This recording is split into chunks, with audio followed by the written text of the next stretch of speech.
हर हर महादेव दोस्तों। सोमवार के व्रत को लेकर मान्यता है कि इस व्रत को करने से भगवान शिव अपने भक्तों की मुराद जल्दी पूरी करते हैं। सोमवार का दिन भगवान शिव को समर्पित है, इसीलिए इस दिन भगवान शिव की पूजा और व्रत करना महत्व और ज़्यादा बढ़ जाता है। यदि आप सोमवार के व्रत करते हैं तो आपको सोमवार व्रत कथा पढ़ना बेहद ज़रूरी है, क्योंकि इसके बिना आपका व्रत अधूरा माना जाता है। आइए जानते हैं सोमवार व्रत कथा। देवों के देव महादेव बहुत ही भोले माने जाते हैं, इसीलिए उनका एक नाम भोलेनाथ भी है। पौराणिक मान्यता अनुसार भगवान शंकर को प्रसन्न करने के लिए किसी भी तरह के खास विशेष पूजा की आवश्यकता नहीं होती, क्योंकि कहा जाता है कि वह तो भोले हैं और भक्त की मन से की गई क्षणिक मात्र की भक्ति से ही वह प्रसन्न हो जाते हैं। अगर आप भी शिव की भक्ति और कृपा पाने के लिए सावन के सोमवार का व्रत करते हैं तो इस कथा से भोलेनाथ को प्रसन्न कर सकते हैं। एक बार किसी नगर में एक साहूकार था। उसके घर में धन की कोई कमी नहीं थी, लेकिन कोई संतान न होने के कारण वह बहुत दुखी था। संतान प्राप्ति के लिए वह हर सोमवार को व्रत रखता और पूरी श्रद्धा के साथ शिव मंदिर जाकर भगवान शिव और माता पार्वती की पूजा करता था। उसकी भक्ति देखकर एक दिन माँ पार्वती प्रसन्न होकर भगवान शिव से साहूकार की मनोकामना पूर्ण करने का निवेदन किया। पार्वती जी के आग्रह पर भगवान शिव ने कहा कि हे पार्वती, इस संसार में हर प्राणी को उसके कर्मों का फल मिलता है और जिसके भाग्य में जो हो उसे भोगना ही पड़ता है। लेकिन पार्वती जी ने साहूकार की भक्ति देखकर उसकी मनोकामना पूर्ण करने की इच्छा व्यक्त की।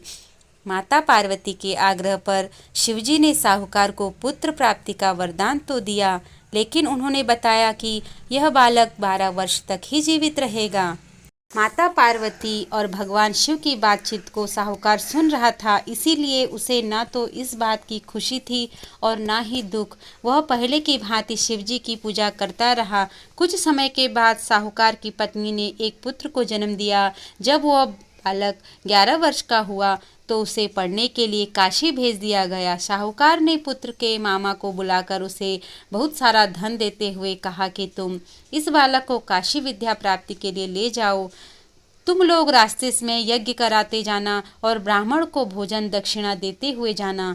दोनों मामा भांजे इसी तरह यज्ञ कराते और ब्राह्मण को दान दक्षिणा देते काशी नगरी निकल पड़े। इस दौरान रात में एक नगर पड़ा जहां नगर के राजा की कन्या का विवाह था, लेकिन जिस राजकुमारी से उसका विवाह होने वाला था वह एक आंख से काना था।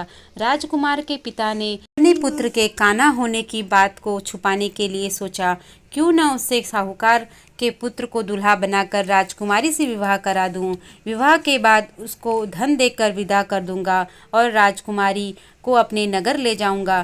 दूल्हे के वस्त्र पहनाकर राजकुमारी से विवाह करा दिया गया।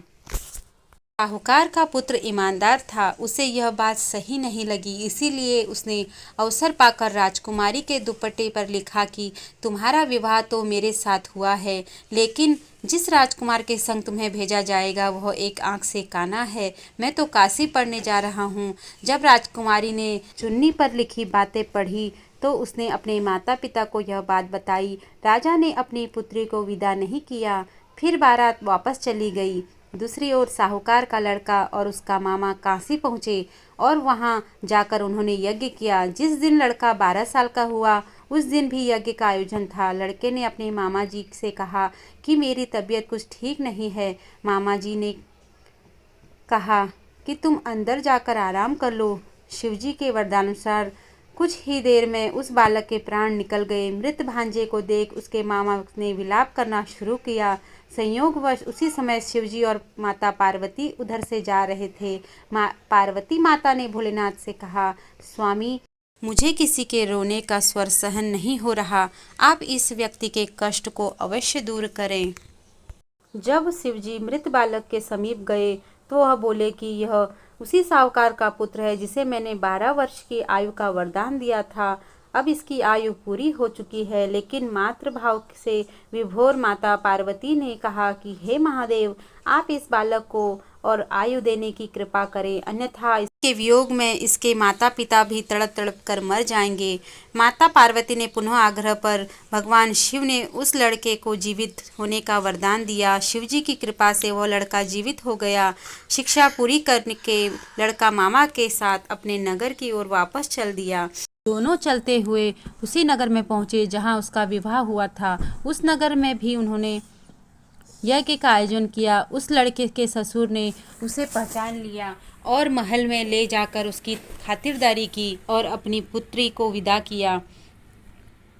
इधर साहूकार और उसकी पत्नी भूखे प्यासे रहकर बेटे की प्रतीक्षा कर रहे थे। उन्होंने प्रण कर रखा था कि यदि उन्होंने अपने बेटे की मृत्यु का समाचार मिला तो वह भी प्राण त्याग देंगे, परंतु अपने बेटे को जीवित होने का समाचार पाकर वह बेहद प्रसन्न हुए। उसी रात भगवान शिव ने साहूकार के स्वप्न में आकर कहा, हे श्रेष्ठी, मैं तेरी सोमवार के व्रत करने और व्रत कथा सुनने से प्रसन्न होकर तेरे पुत्र को लंबी आयु प्रदान की है। इसी प्रकार जो भी अपने जीवन में सोमवार का व्रत धारण करता है, कथा सुनता है, सुनाता है, उसके जीवन में सारे दुख दर्द, उसके कष्ट भोलेनाथ हर लेते हैं और उसकी सारी मनोकामना पूर्ण करते हैं।